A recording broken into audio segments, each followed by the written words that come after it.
Greetings, everyone. I said I wasn't going to talk on this topic. Someone asked me, Apple, I think you asked me. Again, your comment was in jail, but I saw it and I just decided that I wouldn't. I was afraid that I might end up like Mr. Hawthorne if I did. But, I keep getting these messages or these videos. Individuals want me to talk about it. Before I get into that, though, I want to say this. I was watching one of my favorite morning programs this morning on the television, and I heard a TV journalist or broadcasters. They were talking about Ed Sheeran taking number one spot for streaming on Spotify. And I'm a fan of Ed Sheeran. I love his music. And they were comparing him to Drake. Not necessarily comparing, but Drake is number two in terms of streams. And I think one of the hosts was trying to say, well, perhaps let's watch and see what Drake is going to do, because I guess it will be a challenge for him now to come and take back his number one spot. I think that's what that journalist, television host was trying to say. But a woman of color said this. It wasn't the white man that said this. It was a woman of color who said this, that, well, Drake is from the bottom, so he's just happy to be here. And it's very easy to misunderstand or to misquote someone, but I think that is very difficult to misquote. Drake is from the bottom. He's just happy to be here. That's a loaded statement. And it shows me that when you take a look at people in the world, collectively, we're not talking about individually, but collectively, if you take a group of Asian or Black or white or Hispanic people, when you look at them as a group, most of them hate Black people. When you go in that group collectively and put them together, and if you were to take a census, the majority would hate Black people. When you go into those same groups, you'll always find good, decent people within that group. That is always my mantra. That's always my thing. So when I speak of people, I never speak in general in terms of, racism or prejudice or whatever. Individual people have their own prejudice or their own biases. But when you take the group together, people just don't like Black people. But here's the worst part. Black people don't like themselves. Let me get into this poem. It says, the heights by great men reached and kept were not attained by sudden flight, but they, while their companions slept, were toiling upward in the night. This is why we have to be very careful when individuals who have attained sudden flight while their companions are sleeping, we should be careful how we accept negativity or, information that tarnishes that person's image. Today, I am doing this in honor of Lowell Hawthorne, who is the CEO boss of Golden Krust, who has allegedly taken his own life. There's articles on top of articles talking about who he was and, videos surfacing of how he participated in the Undercover Boss series. This man is phenomenal. Phenomenal.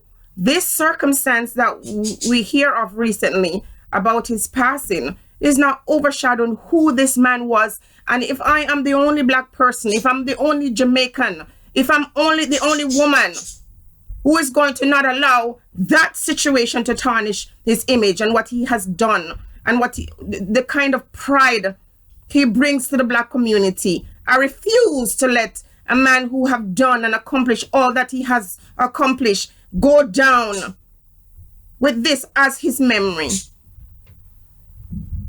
Articles state that he owed 150,000 city tax, $15,000 in state tax, and he was being sued, had a lien on his factory. He was being sued by a worker for overtime.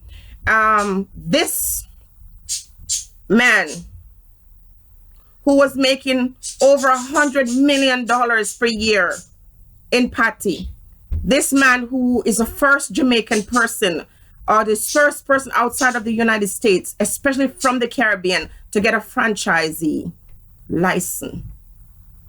I'm supposed to take the stories that I'm hearing about this man now and paint over who he is, the dynamic, powerful person that he is. The man who, when everybody else was sleeping, was toiling at night to become the top of that business chain. I refuse to. I refuse to do that. I refuse to ignore the fact that as Black people, we don't value the lives of our own people. And when anybody tells you something about someone that you know for years and years and years, you know these persons for yourself. And some of these persons meet their demise. And we quickly accept what the newspaper says, what the radio station says, what the TV says. These entities that oftentimes do not value people because they say we come from the bottom. And it's the bottom they want to see us stay. There's no fixing that up with that woman. A woman of color. It was a woman of color who made that statement about Drake.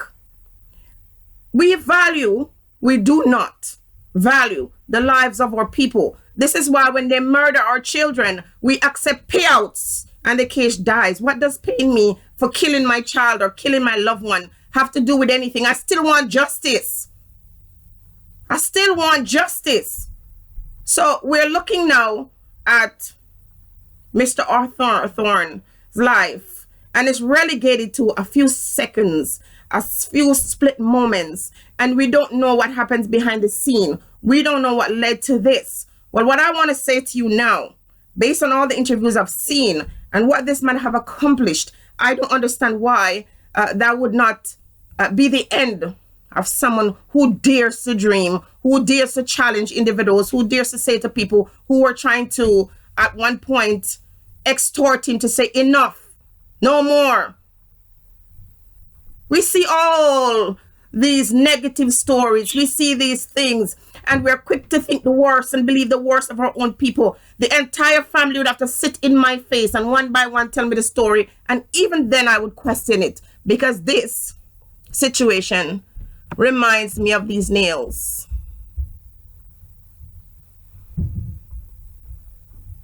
One minute they're beautiful, and the next minute they're chipped.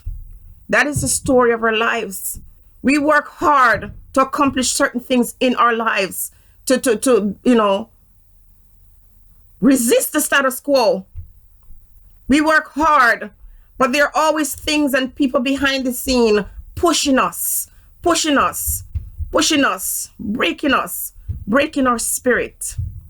And what once looked shiny and beautiful is often reduced to chips and brokenness. I don't want to be like everyone. I want to have the ability to look at a circumstance. I don't want to be surface people. I'm not a surface person. You can't tell me anything about anybody, white, black, green, purple, until I investigate that myself. I will not automatically believe you when you tell me anything about anyone. I have to do my own research, and I have to investigate, and I have to think inside and outside those realms. And I'm saying that Lowell Hawthorne might have pulled the trigger, but the question is, who loaded that gun? What are the bullets that are in that gun? And I'm not talking about physical, I'm talking about metaphysical. What circumstances, what pressure, what blackmail, what troubles entered his life that made him leave a very powerful statement to the blind people in the world, especially in our community, to say, I have worked hard in this. I have built this, and this is my life. This was my life, man. This was my life. That's what the man is saying. This was my life. And if they take this from me, they take my life. So he might have pulled the trigger, but they took his life. Rest in peace, Mr. Hawthorne.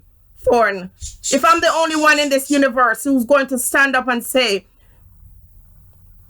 whatever you were going through, whatever pressure, whatever blackmail, whatever they put in front of you, it would have been so enormous that it wasn't about shame. It was about losing your freedom and all that you worked for. Rest in peace.